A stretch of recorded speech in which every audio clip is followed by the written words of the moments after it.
Friends. And we're going to start off today with Dr. Frank Mitloehner, who is professor and air quality specialist in cooperative extension, Department of Animal Science at UC Davis. Dr. Frank, because I have trouble with the last name, so I shortened it. Dr. Frank, thank you. Received his master's degree in animal science and agricultural engineering from the University of Leipzig, Germany. He has a wonderful accent. And his PhD in animal science from Texas Technical University. He conducts research directly relevant to understanding and mitigating this classy air emissions from livestock operations and the implications of these emissions for the health and safety of farm workers and neighboring communities. He has served as chairman of a global United Nations Food and Agriculture Organization partnership project to benchmark the environmental footprint of livestock production, work group member on the President's Council of Advisors on Science and Technology, and member on the National Academies. It is early. Academies of Sciences Institute of Medicine Committee on a framework for assessing the health, environmental, and social effects of the food system. And today, he's going to be talking about facts and fiction of livestock and climate change. Please welcome Dr. Frank.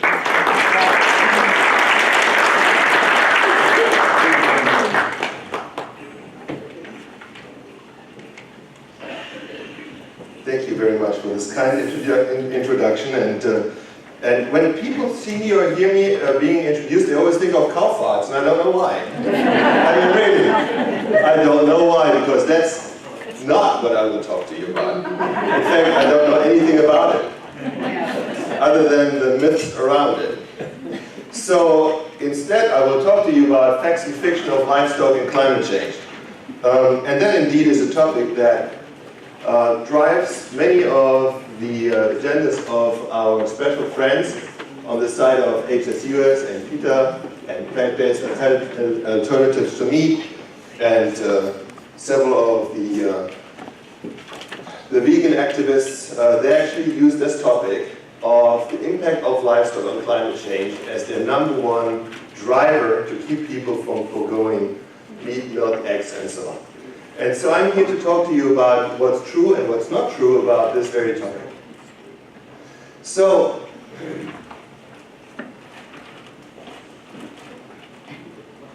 there we go. That's a good start. Maybe I throw it against the wall. What's helps to turn it on? Yeah, you can turn it on. Who says I'm not technologically advanced? I know how to turn on a thing. For those of you who want to follow me, I'm on Twitter. A couple months ago I was told I have to be on Twitter. I thought it was the most ludicrous things I could do, but it turned out to be very effective. When you are on Twitter, many people follow you and retweet your stuff and so on. And by now, about 500,000 people retweet my stuff weekly. So if you're interested in livestock emissions, and I'm not talking about cow farts again, then you might want to, I am sure, ask my wife. If you look at this slide here, it shows, I can't project to both sides here, it shows California, and on the one side of the Great Central Valley you see the Sierra Nevada, on the other side the coastal mountain range. This here is San Francisco, down here that's Los Angeles. And this is the Great Central Valley. This is the #1 agricultural area in the United States. The #1 agricultural area in the United States. And as you can see, there's this white stuff in the middle there. That white stuff is not fog or so, but it's smog. Actually, the area in the center of the Central Valley is the location with the worst air quality in the United States. And that's not a myth, that's the truth. And part of that, part of the reason for that is the topography. You have mountain ranges on both sides. Any kind of air pollution that's generated, either in the valley or coming in from the outside, is trapped there for prolonged periods of time. So I'm an air quality specialist, and that means I deal with the effects of agriculture on air quality. So typically I would deal with things like ammonia or particles or greenhouse gases such as methane and nitrous oxide and so on. And it is a very important topic to our agricultural community, in fact to our population overall. Now this is not a agricultural area, this is the agricultural area of the United States. We are producing 50% of all fruits and vegetables, 90% of all nuts. You all know how many nuts we have in California? We really do, we really do. And we're producing 20% of all dairy in the state. Okay? And I can tell you agriculture is under intense scrutiny because more and more people move there. And guess what they do right after they move there? I show you a picture here. This is my favorite photo. It shows a fence line. On the one side of the fence you see a dairy with 1,000 happy California cows. And on the other side of the fence you see a recent urban encroachment with 1,000 unhappy California residents. That's Miami. These people moved there, why? Why did they move there? Because it was relatively cheap, right? I mean, look at that. This is agricultural land that was redesignated to urban land. So they moved there because the land was relatively cheap. But what did they do right after they moved there? Complain. No, they didn't complain. Complaining is for losers. In California, you sue. And right after you sue, I mean, right after these people moved there, about 5 years later, they started suing that particular dairy. And many others that were just like that. What do you think happens in the court of law to a farmer like that? Do you think that they win that? How many of you think they win that? Wow, you're a pessimist. Huh? It's true, they never win that because these are nuisance lawsuits, and even in right-to-farm counties, the farmer loses generally that battle because these are nuisance lawsuits, and the judge will say, does or doesn't this farm impede the neighbor's right to enjoy their property, yes or no? So if this dairy there has flies or odor or dust associated with it, which every dairy does, you show me a dairy that doesn't have flies, then that dairy impedes the enjoyment of those neighbors of their property. And that's how you get sued in a nuisance lawsuit. And these can be big, these can be large lawsuits. Just for your interest, at UC Davis we did an assessment of 40 different land use practices, including almond orchards, walnuts, and lettuce, and dairy, and beef, and so on. And one of those land uses was urban encroachment, just like the one on the right side. If you look at all the environmental footprints associated with these 40 different land uses, and you think now of this picture here, which side of the fence do you think has a larger environmental footprint, meaning more detrimental? The houses. The houses. Why? Because you're biased? Or why do you say that? No. I hear cars and waste, yeah. So you have 1,000 cars on the one side. You have 1,000 households on the other side of the fence. Both are 40 acres of land. The one with the houses has also 2,000 cars. And lawnmowers, and leaf blowers, and you name it. People flying around to visit. From the concrete. To visit neighbors all over the country or the world. Of course, they're concreting over the land. The right side of the fence has a 7T, that's 7-0. All of those of you who don't understand my German accent. 7T times more environmental footprint or detrimental footprint than the left side of the fence. 7-0. But when these people there stick their head out of the window, what do they see? What do they smell? And when they read in the newspaper that the airshed that they are in is the worst in the nation, and they stick their heads out and smell cows, then they put one and one together and say, there it is, it's the cows. Now this is just a little intro, okay? I will not talk to you about cow farts, I promise. I will talk to you about something else. But the issue of livestock and air pollution and the whole controversy around livestock and air pollution is a major battleground in California. It really is. And it's not a joking matter because people are trying to get rid of animal agriculture using that as a reason. The other main reason they use is this one. And I call it Facts and Fiction on Livestock and Climate Change. When you read the newspaper, no matter what you read, what outlet you consume, you will find statements like the following ones. Livestock produces 18% of human, that's human caused, anthropogenic, another word for it, greenhouse gases, GHG. 18% of human caused greenhouse gases, such as methane, stem from livestock, you read in the newspapers. Then you read statements like this. Livestock produces more of these greenhouse gases, leading to climate change, than all of transportation globally. Now I want you to really let that sink in. Cows and pigs and sheep and chicken produce more greenhouse gases, leading to climate change, than all cars, trucks, trains, planes, ships in the world combined. Who believes that? I hear bullshit. That's not my word. That's not my word. I'm just saying what I heard. I'm not allowed to say these kind of things.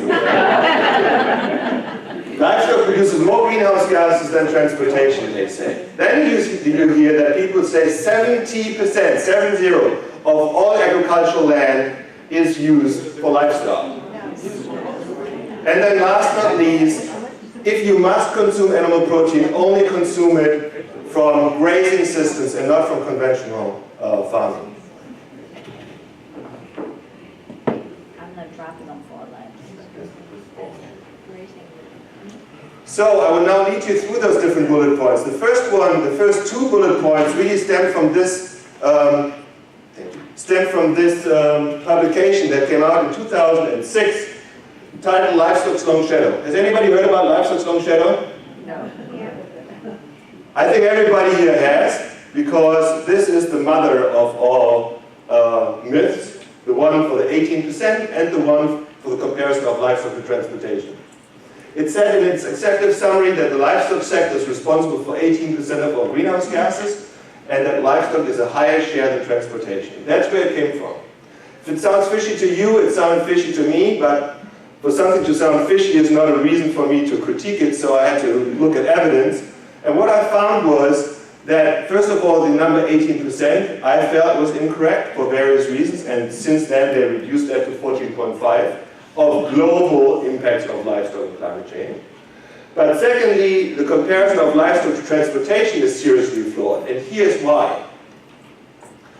When we look at the impact of a gallon of milk or a pound of beef or anything animal agricultural, or any product at all, it can be a pint or a can of Coca-Cola. When you look at the impact of a product, you need to look at it from cradle to grave, meaning in the case of a gallon of milk, for example, you're not just looking at how much greenhouse gases are associated with the cows belching methane out of their mouth, or how much greenhouse gases comes from the manure decomposing. But you look at everything from soil, which emits gases, crops, which emit gases, feed production emits gases, the animals themselves emit gases, and no, not the back end so much, but the front end. The manure emits gases, but it doesn't end there, because once you produce the product, the milk, the meat, or whatever else you produce, you still have to transport it to a distribution center or a processor. You have to process it, you have to cool it, you have to do something with it until we eventually put it in our mouth. And the entire life cycle from cradle to grave is assessed using what's called a life cycle assessment, a complete assessment of all impact of that product.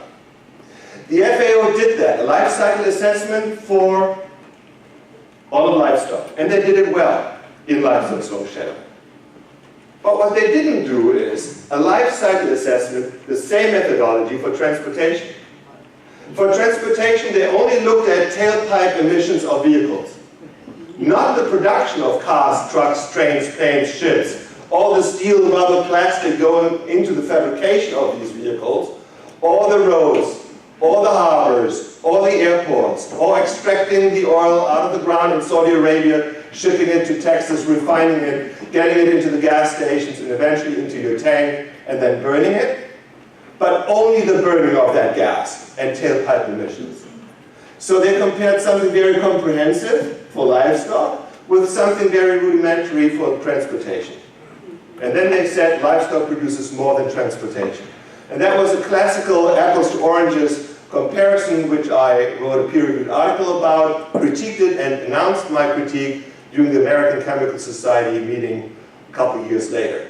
And one of the people in my audience was not a scientist, but an Associated Press journalist who wrote out my criticism, and then he called the FAO, the Food and Agriculture Organization of the United Nations in Rome, and asked, there's this guy from UC Davis by the name of Mitloehner, and he says that your assessment in livestock's long shadow is inaccurate due to inappropriate methodologies. And here's what happened. After the Associated Press wrote that press release and put it on the AP wire, from where it goes into every news station in the world in 10 minutes, my life turned into living hell. Because everybody who had previously reported on how detrimental livestock is to the environment now wanted to know why this guy from UC Davis has a beef with that. So they all wanted to interview. And the first one to interview me was the BBC in London. They wrote this article as a result, and in this article they they cited one of the authors of Livestock's Long Shadow, this FAO report, as saying, and I quote, for those of you who can't read it, one of the authors of Livestock's Long Shadow said, I must say honestly that he, Mitloehner, has a point. We factored in everything for meat emissions, and we didn't do the same thing for transportation. So I have to give them a lot of credit. Because not everybody can do that, right? Make a major mistake and then go in front of the world media and say, oops, we made a mistake. They did. And not just did they make a mistake and acknowledged it, but later they made me the chairman of a follow-up committee to establish a global methodology to assess the So I say that very humbly. I'm really meaning it, that I give them a lot of credit, because not everybody would do that. So I'm not making fun of them, I'm just telling you that the mother of all reports that is used to compare livestock to transportation acknowledged their mistake. But all of the follow-up publications ignore that. And you wonder why. It is very difficult to unring a bell. And that's what I'm trying to do ever since. There's really no doubt that climate change affects us in many ways. In general, how does that work? It works that the sun radiates down solar beams to the earth. These solar beams are reflected off the surface of the earth, and then there are these gases in the atmosphere called greenhouse gases. For example, CO2. We are exhaling it right now. Methane, produced by ruminant animals when they belch, or by their manure. And other gases. And once these gases, these molecules are in the air, and once they are hit by a solar beam, then these gases store the heat of that radiant sunlight. They store the heat.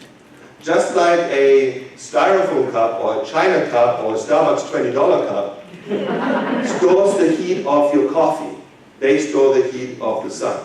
And the more of these gas molecules you have in the atmosphere, the more warming you get.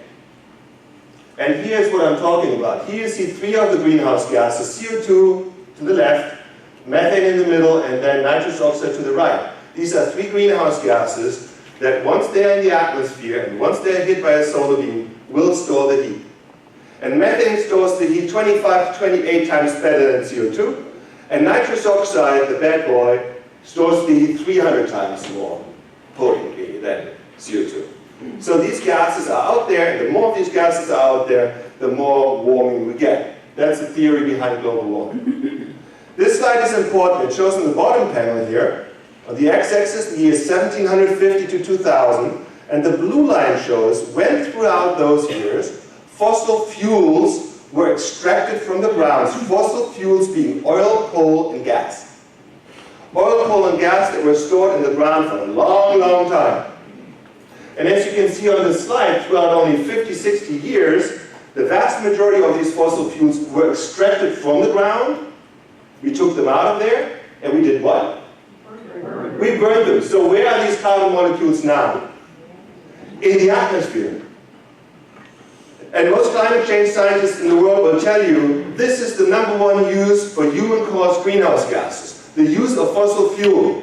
It is undisputed within the climate change science community that the use of fossil fuel is the #1 reason for human-caused greenhouse gases, that this is the main driver. But my special friends and yours want the public to believe it's not fossil fuel, but it's burping cows and their manure doing it. I'm not kidding you, and I'm not being facetious. I really mean it, okay? They are out there in full force trying to ring the bell for the demise of animal agriculture based on greenhouse gas emissions of cows and pigs and sheep and so on. That's what they're trying to do. And they are gaining momentum with alarming speed. Because most people in agriculture, except for very few exceptions, one of them is the speaker following me, Michelle, farm babe. Very few people in agriculture speak up. As farmers, educating the public about true contributions. And very few educate themselves along those lines. And that is really what is needed right now. Now, if you don't believe me, that's fine. But if you look at the EPA emission inventory for greenhouse gases, then you will see the following picture. The EPA says that of all sources in society in the United States, releasing greenhouse gases, power production and use is responsible for 30% of all greenhouse gases, 30. The transportation sector in the United States is responsible for 1/4, 26%. And all of agriculture combined, please remember that as a take-home message, all of agriculture combined contributes to 9% of all greenhouse gases. Animal agriculture alone, even though, okay, so this is a cow depicted here. And it really shouldn't be a cow, but they thought, well, that's a good representative for agriculture. But this 9% number is not just animal agriculture, it is all of agriculture, plant and animal agriculture. Animal agriculture alone in the United States makes up 3.9%. And I'll give you a quiz later, okay? 3.9% of all greenhouse gases in the United States come from animal agriculture, from livestock. 3.9%. Remember, almost 4%. That's the official number for the United States by the EPA. Have you ever heard of Meatless Monday? How many of you have heard of Meatless Monday? Meatless Monday campaign. Why should we have a Meatless Monday campaign, they say? Why? Good for the environment, reducing greenhouse gas. Yeah, they're saying that if we eat one day less animal protein a week, that will save the climate. That's what they're saying. So in the United States, approximately 2% of all beef, 2% of all greenhouse gases stems from beef. And the majority of greenhouse gases from meat comes from beef. So about 2% comes from beef, 2% of greenhouse gases. If we were to forego beef one day a week, then that would reduce that 2% by 1/7, which is one day a week. And that means if we all, 320 million Americans, would reduce our beef intake by 1/7, we would reduce the carbon footprint of this country by a whopping 0.3%. But that only if 320 million Americans do it. 0.3%. I'm not giving up my stick. And they are out there in Washington and all over the place tooting that as the solution to reduce our carbon footprint. That's where we are. And people in agriculture are quiet and just letting it happen. If you ask the EPA or anybody else who knows something about the impact of our food supply chain on environmental emissions, then what do you think is the leading cause of our food supply chain for environmental degradation, for environmental impacts? What's the number one, you think? Transportation. Some people say transportation. Anything else? This slide here shows an average US family, not in a grocery store, but in front of the food waste that's associated with the production of food for that family. 40%, that's 40% of all food produced in the United States today goes to waste. This is the #1 source of environmental impact of our food supply chain. Greenhouse gases, water impact, all of that is captivated in that number, 40%. What I find just amazing is, it's not just here in the United States that it's 40%, it's globally 40%. It's just that in African countries, for example, in other developed developing countries, the food waste occurs early on during the food supply chain, namely when people cannot harvest the harvest on time, or transport the harvest to the distribution centers, or cool the harvest, or preserve the harvest. So they have more issues pre-consumer and pre-processor level. Whereas we here in the United States have issues because our portion sizes are ridiculous. Yep. We have sell-by stamps on our products, and people throw stuff away because it reaches the sell-by date on our products, Yep. which doesn't mean that it's expired, Right. which just means it should have been sold by them. But what do? Throw it away. That's all of us, okay? I'm not pointing fingers here, that's us. That's us. We're throwing it away. And there are many other reasons as to why we have 40% food waste. And that is society, okay? That's not pointing fingers at this or that or the other group. If we were to do something meaningful about food waste, we would really make an impact on reducing our food-related environmental impacts. Now comes a topic that brings the students that I teach at UC Davis to the fronts of their chairs. I have 1,500 undergraduate students in animal science at UC Davis, the largest animal science major in the United States. Most of them come from San Francisco, Sacramento, Los Angeles, from urban centers, and they don't really have a clue about agriculture.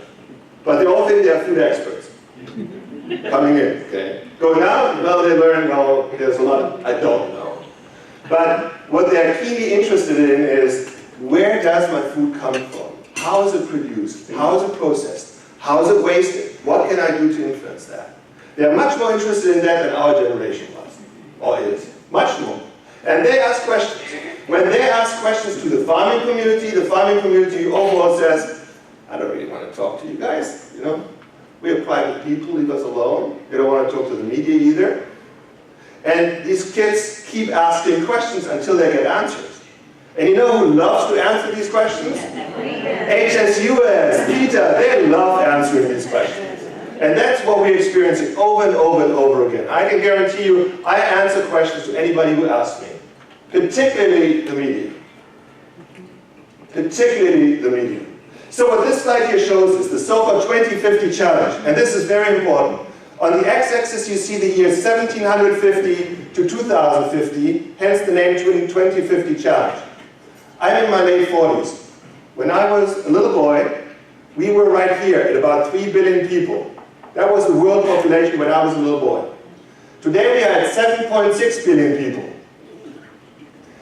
And by the time that I'm an old man, 2050, we will have 9.5 billion people in the world. In other words, and please remember that, throughout our lifetimes, human population on this planet will have tripled. Tripled. 3 times more people on this planet during our lifetimes. That's the 2050 challenge, and that's how you have to explain it. To really bring it across. Not just we have more people, we have 3 times more people in our lifetimes, while not having 3 times more natural resources to feed these people.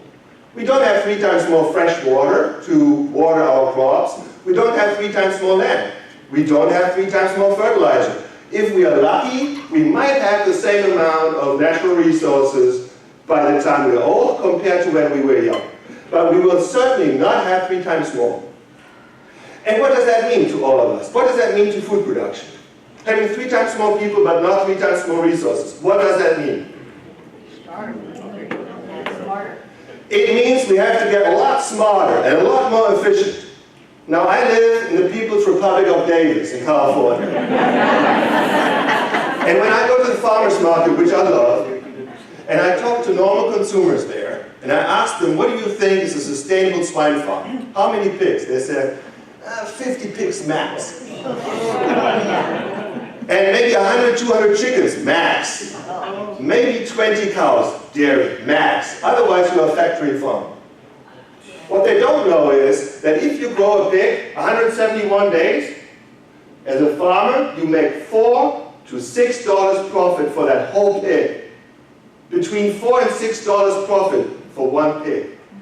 If you are a broiler farmer in the United States, how much money do you get as profit per chicken, you think? 10 cents. You tell me how many chickens you need to produce to make a living for one family. And then you tell me how you want to run a show with 200 chickens or 20 pigs. Or in a society where we go to the supermarket and we pay more for water than we do for milk. Is there something broken in the system? But is it the farming component that's broken? The farmers get 10% of the product that is sold in the supermarkets. 10% of that revenue comes back to the farmer. 10%. And then you wonder why we have to produce at the scale we do. If you don't have 1,000 cows, forget it. My family lives in a place where 100 head dairy is a mega farm. In Germany, you know? I mean, seriously. They cannot imagine a farm with 1,000 cows, dairy. In California, if you don't have 1,000 milking cows, you don't even walk through the door. People will laugh you out. There are many dairies that have 3,000, 4,000, 5,000 milking cows. And the reason is the one I'm explaining here. It is the market that sends signals to those farmers that if you don't know any kind of efficiency known to man, you'll be out of the market in no time. And I have to catch a flight today, so I cannot just go off the... So you see this 1750 to 2050 development here. What's very interesting about this is that in the developed countries, in the developed part of the world, so US, Europe, and so on, human population is plateauing. But in the developing and emerging part of the world, human population is exploding. And that's not because all of a sudden everybody's having 10 babies, but it is mainly because of increasing life expectancy. People get older. I spend at least 1 month every year in China. I have an appointment at a Chinese university too. And there, the life expectancy has changed drastically. 20 years ago, it was 60 years. Today, it's 80 years. 80. Similar to here.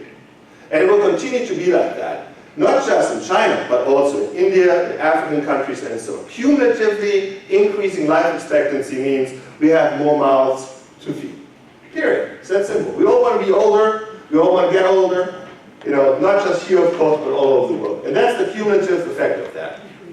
So, having 3 times more people in the world, but not 3 times more natural resources means that the only way we can sustain that is to become as efficient as we know we can. This slide is one of my favorites. It shows the world and a circle over Southeast Asia. Inside the circle, there are more people than outside the circle. More people live inside the circle than outside the circle. Clearly one of the main food security areas in the world.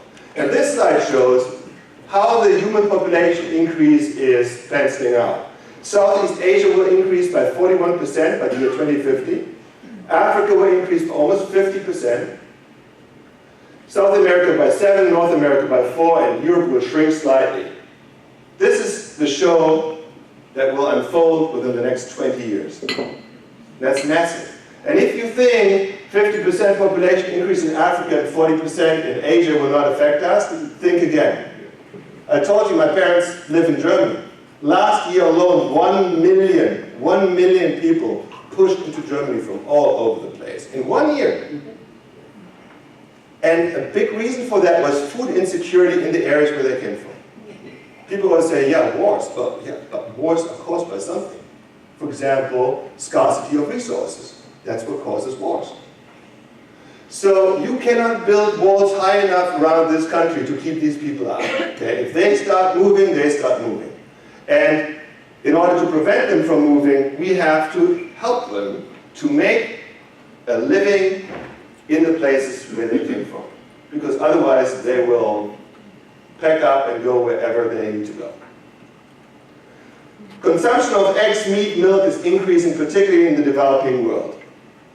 And it's increasing pretty sharply, particularly in places like China. On the x-axis of this slide here, you see the disposable income of people, and on the y-axis you see meat consumption. And what you see here is the more disposable income people have, the higher is their meat consumption. You can see here the US is on top. We have the most money disposable and the highest meat consumption. European countries are following, And then all the way to the left you see China. Make no mistake, in 10 years China will by far have outweighed the United States. They're changing their eating habits at lightning speed. The more disposable income, the more animal protein people want to have in their diet, period. Like it or not, that's the way it goes. So instead of telling the rest of the world what to eat, we need to think about how can we produce in a way that doesn't ruin natural resources around the globe. This slide here shows the population of livestock all around the world. And you might think of us as having a lot of livestock, but we are nothing compared to places like India or China, where by far the greatest herds in the world reside. This here is a slide showing where in the world we have cropland. And now I go on the podium. This is not my soapbox, but I just want to make sure you all see it. Imagine this sheet of paper here being the surface of the earth. I'm now taking this sheet of paper and I fold it. I fold it once, and I fold it twice. This size of paper now, this size here, is the total amount of land. The rest is water and ice. Okay, that's the total amount of land, 1/4 the original size of that sheet of paper. The equivalent amount of my business card is the total amount of agricultural land in the world. Total land, agricultural land in the world. And now I take my business card and I fold it into one piece that's 2/3 and one piece that's 1/3 of its original size. And then I take my own business card and rip it into pieces. And please remember what I'm telling you now. The piece of my business card that's 2/3 is the total amount of agricultural land. That's referred to as marginal land. Marginal means that you either don't have enough water or you don't have sufficient soil to grow crops. It is true that 70% of all agricultural land in the world cannot be used to grow crops, such as soy, veggies, or fruit, or others. 70% cannot be used to grow crops. What is done to that land as we speak today? How is it used today? Houses, development. It's used entirely for ruminant livestock. Livestock that's capable of consuming cellulose or other non-human edible feed and produce animal protein. 2/3 of all agricultural land in the world can only be used by ruminant animals. And 1/3 of my business card is the total amount of arable land. And that's the land where you can do anything. You can grow whatever you want. But that's only 1/3 of all agricultural land. And you see how tiny that piece of paper is. That's how limited we are with respect to natural resources. And by the way, in my classroom in Davis, I always know that about 10% of my class is vegans. They get over it after a year or so. Coming in, about 10% of them are vegans. And I asked them, so when you go into the supermarket and you buy your products, your crops, whatever you eat, your vegan crops, what is it that you base your buying decisions on? You know what they say? They say they have to be organic, preferably local.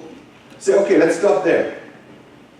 Do you know what you can fertilize, what you must fertilize organic crops with? I said, not really. And I say, well, you must not use chemical fertilizers to grow organic crops. You know that. Oh, of course I know that. So what can you use?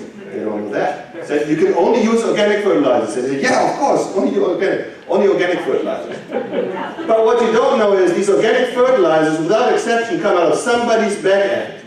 So thank a livestock farmer to producing the nutrients that are needed to grow the crops that you eat. And when I say that, their whole life collapses. Like,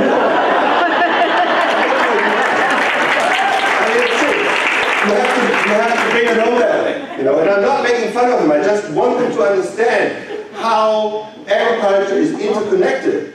You don't just have plant agriculture and get rid of all livestock. Or if you do, then you have to replace 50% of all fertilizers with chemical fertilizers, which are very energy intensive to being produced.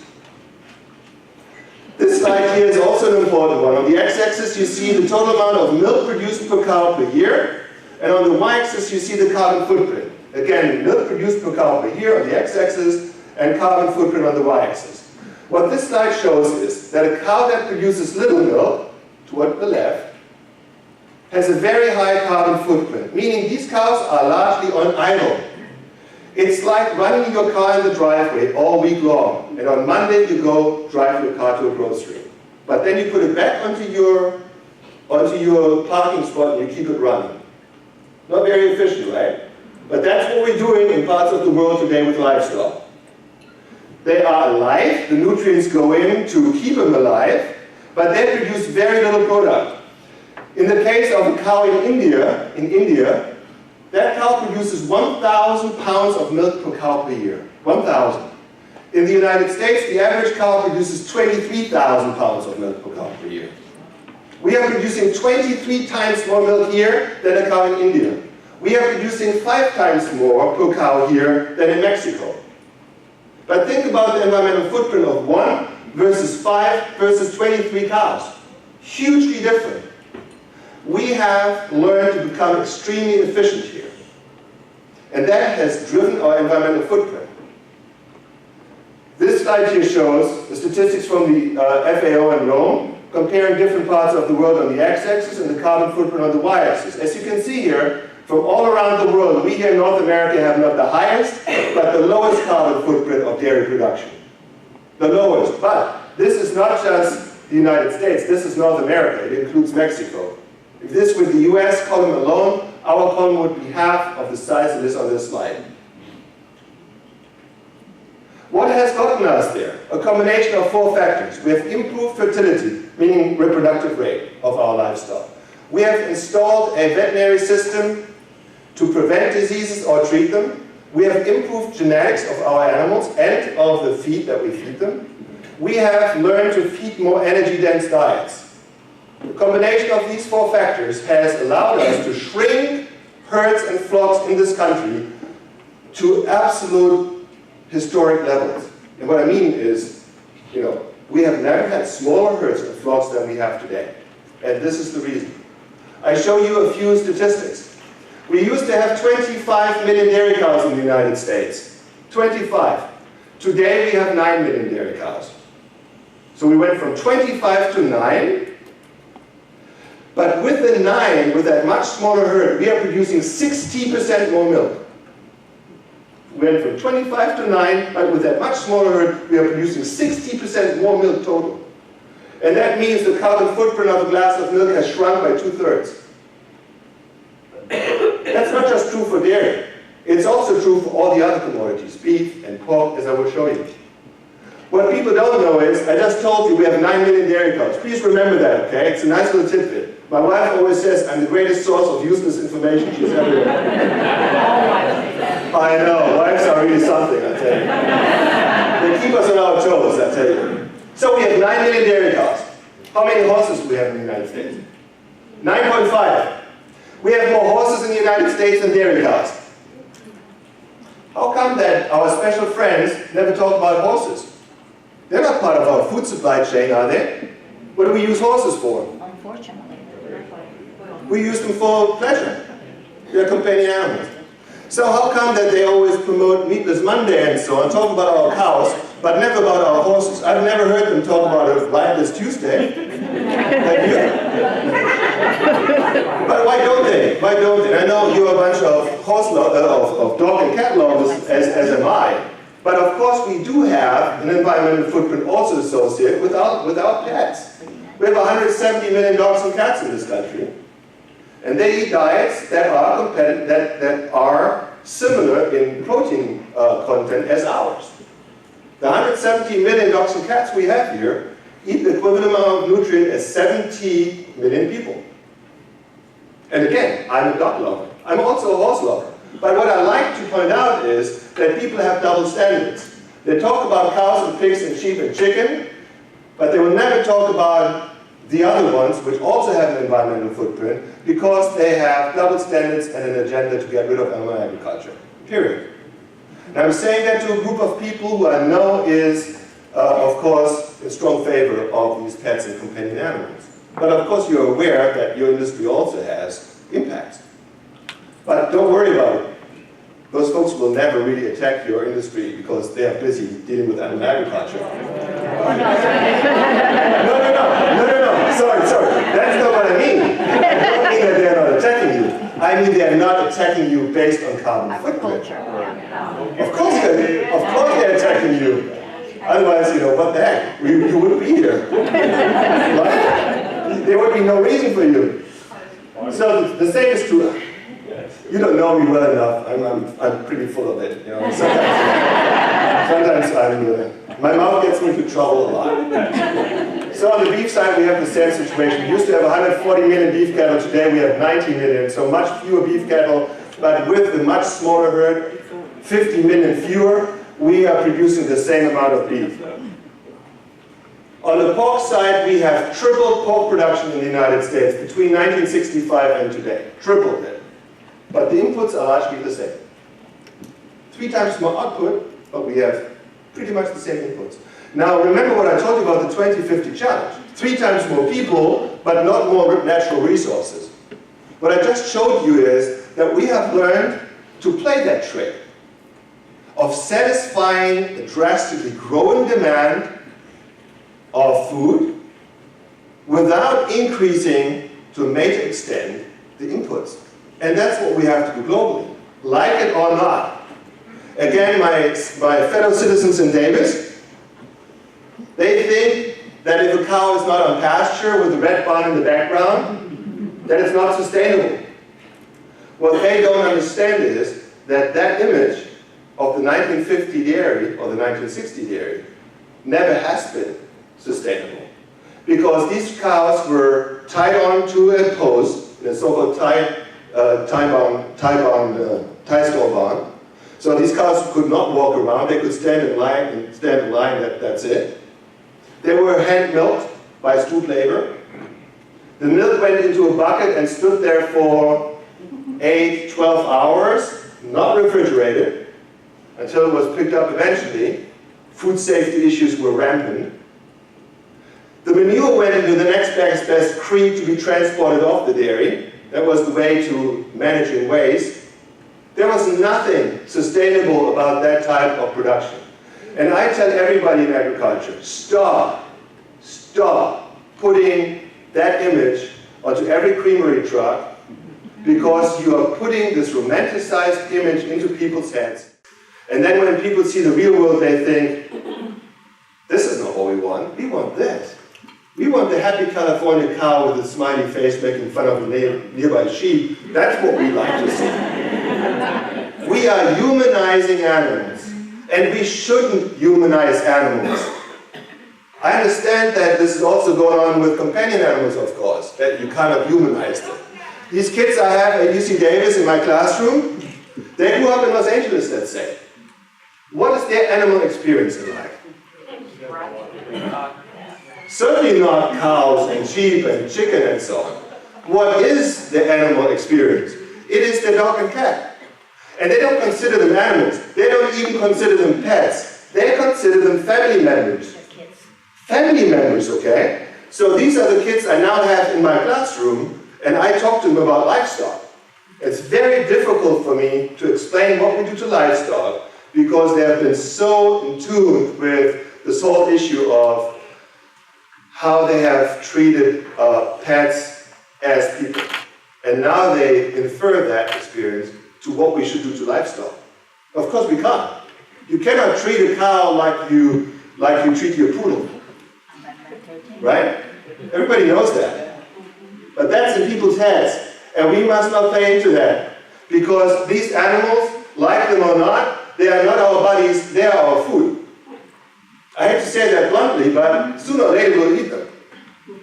So we better don't make people as attached as we have in the past, or else they say, I cannot imagine killing an animal to eat it. That's why they can't imagine that. Because would they eat their dog or their cat? Of course not. We are making a big mistake by portraying livestock the way we do. I'll give you one example from China, which I really like. In China, they have a huge herd of livestock, particularly pigs. Half of the world's pigs live in China. They're producing a total of 1 billion pigs a year. 1 billion with a B. Half of the world's pigs live in China. 1 billion a year. But what I find more staggering than the 1 billion is the fact that they have a pre-weaning mortality of 40%. 400 million pigs die pre-weaning in China. The number of pigs dying pre-weaning in China and not making it to the market is larger than the entire pig crop in the United States. And that's China. China is not Africa. China is not India. China is pretty progressive and pretty efficient. But even there, you have a pre-weaning mortality of 40%.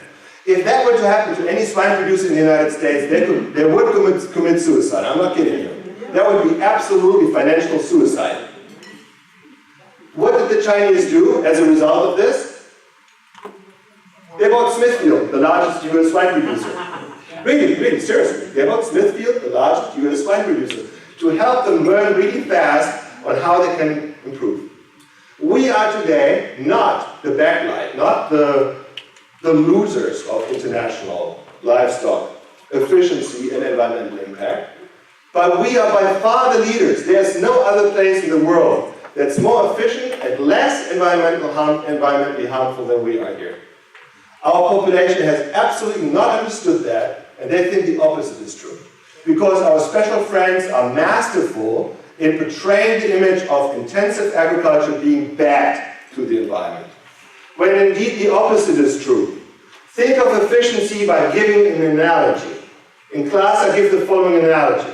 If you have bought a car 30 years ago versus a car today, then we know today's car is much more fuel efficient than it was 30 years ago. What does that really mean? It means that to drive 100 miles from A to B 30 years ago took way more gas than it does today. And when you burn more gas, you produce more emissions, way more emissions.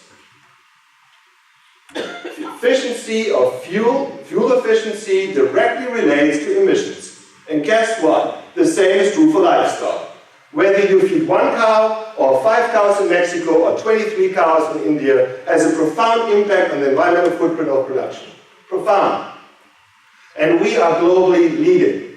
The same organization that I quoted at the beginning, the FAO in Rome, the Food and Agriculture Organization of the United Nations, today says, and I know that's a mouthful, but they say production intensity and emission intensity are inversely related.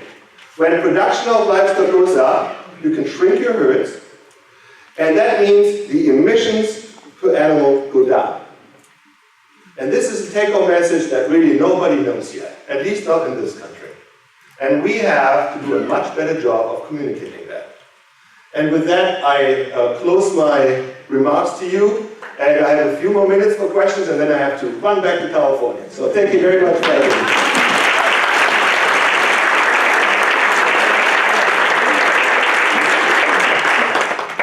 We have a few minutes for questions. Over here. Yeah. Thank you. Great presentation. And while Misery loves a little company, I'm an animal science professor, also in a highly urbanized state, so I understand the challenges. Your fantastic graph of the greenhouse gas inventory or the anthropogenic sources, where does like marshlands, green, those kinds of gases that you fall in that space? So the question here is the EPA slide, I assume, right, with the different sectors of society emitting greenhouse gases. Where do natural emissions fall into? The answer to that is natural emissions are not captured in the EPA emission inventory. And here's why. No, there's a reason behind that. Here's why. Oceans and volcanoes and swamps and so on are so-called biogenic emissions. These are the so-called natural background. And that natural background has always existed. We haven't changed volcanoes and oceans and forests and so on over the last thousands of years. So that's the natural background that's kind of plateauing. But what has changed is human activities. And that's the only thing the EPA can regulate. They don't regulate oceans and so on. They have inventoried it. We know how much emissions come out of these natural sources. But in emission inventories, normally they don't show up because there's no use in discussing mitigation around something that will always be there, that we can't influence. That's fine. Yes? I appreciate I did not know a lot of what you just talked about until now. It was pretty eye-opening. I was a human nurse, And a lot of our diets, cardiac diets, such recommend less meat products and such. How have you found over the years the suggestion of diet changes affecting you guys? Because I didn't even think about it. So the question here is, in her earlier life, she was a human nurse, and how do animal products affect human health? Right.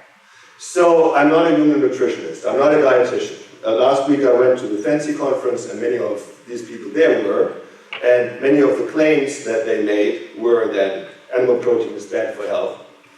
I think that the dietary recommendations around that have changed markedly over the last few years. My father was told 30 years ago, when he had a heart attack, that he must forego eating eggs or else he'll kill himself because of cholesterol.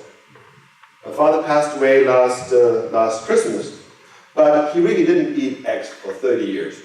Until recently, I thought, oh, okay, that's really bad for you to eat eggs because of cholesterol. And then they found dietary cholesterol and blood cholesterol are not really related.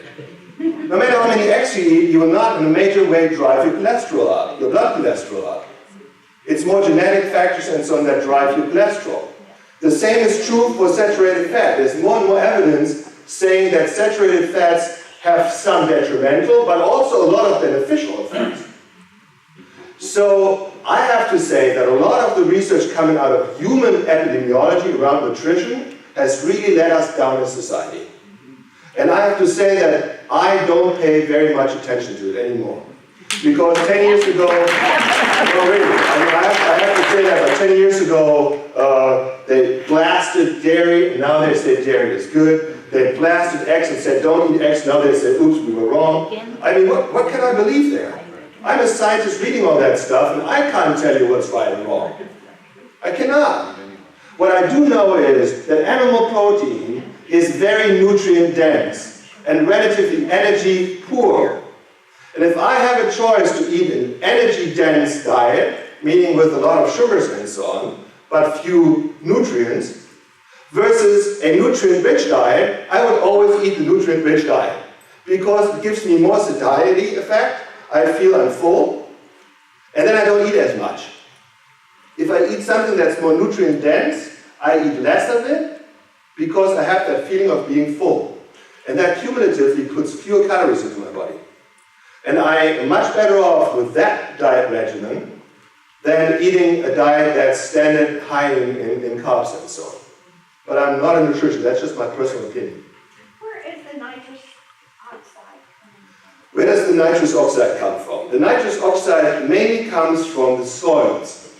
Every time that you put nitrogen fertilizer, whether that's chemical fertilizer or animal manure, into the ground, there will be nitrogen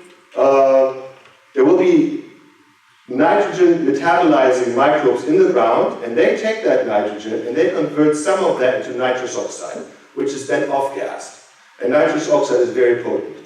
So the short answer is it mainly comes from soils and fertilizer application to soils. Yes?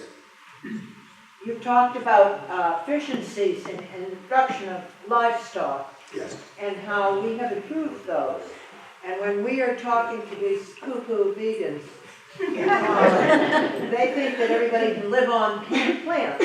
Do you know if there are any efficiencies that could even begin to approach making plant material available for our fussy friends? Has everybody heard the question? No. So, there was a study that was published in the Proceedings of the National Academy of Sciences by Hall and White last year. And that Hall and White paper compared the omnivore diet of today to the other extreme, 100% vegan diet, assuming all 320 million Americans were to go vegan. And I encourage you to read that paper. They found that if all of us were to go vegan, we would reduce the total carbon footprint of the United States by 2.6%. But what they also found was that we would be nutrient deficient in multiple categories on macro and micronutrients. And it's not just B12. We're talking about many different types of nutrients that we would be deficient of and for which we would have to import vast quantities from other parts of the world. We would not be possible at the current stage to satisfy the nutritional needs of our country with a plant-based diet. That's what the paper said, and I believe that to be true. Yes?